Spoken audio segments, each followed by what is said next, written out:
ரத சப்தமி தை அமாவாசை அடுத்து வர 7ஆம் நாள் சூரிய பகவானோட பிறந்த நாளான ரத சப்தமி கொண்டாடுறோம்.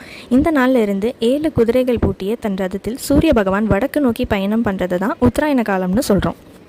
சூரியனுக்கு அர்க்கன்னு பேர் இருக்குது. இந்த அர்க்கன் பேர் கொண்ட செடி தான் எருக்கன் செடி. இந்த எருக்கன் செடிக்கு எரிக்கும் தன்மை இருக்குன்னு சொல்லுவாங்க. இதுக்கு பின்னாடி ஒரு புராண கதையும் இருக்குது. மகாபாரதத்தில் இச்சாமிருத்யு வரம் பெற்ற பீஷ்மர் இறந்த அப்புறம் அவருக்கு கொல்லி வைக்க பிள்ளைங்க இல்லையேன்னு கவலைப்பட்டு இருக்கும்போது அந்த இடத்துக்கு வியாசர் வரார். அவர்கிட்ட தன்னோட கவலையெல்லாம் எடுத்துரைக்கிறாரு பீஷ்மர். அப்போ வியாசர் சொல்கிறாரு, செஞ்ச பாப புண்ணியங்களுக்கெல்லாம் அனுபவிச்சு தான் சாகணும் அப்படின்னு சொல்கிறாரு. இன்னைக்கு திரௌபதிக்கு அவமானம் நடக்கும்போது எல்லா சக்தியும் கொண்ட நீ அதை தடுக்காமல் இருந்ததோட விளைவை தான் இப்போ அனுபவிக்கிற அப்படின்னு சொல்கிறாரு. அதற்கான தீர்வையும் சொல்லி ஏறி எருக்கலன் செடியை பறிச்சுட்டு வந்து அவருடைய தலையில், கண்களில், தோள்களில், கால்கள்லன்னு வைக்கிறாரு. வச்சுட்டு சூரிய பகவானை பிரார்த்தனை பண்ணதும் அவருடைய பாவங்கள்லேருந்து விடுபடுறார் அவர்.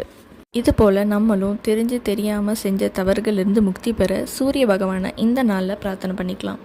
என்னோட முழு விளக்கம் என்னோட சேனலில் நான் போஸ்ட் பண்ணுறேன். விருப்பப்படுறவங்க அதை பார்த்து தெரிஞ்சுக்கலாம்.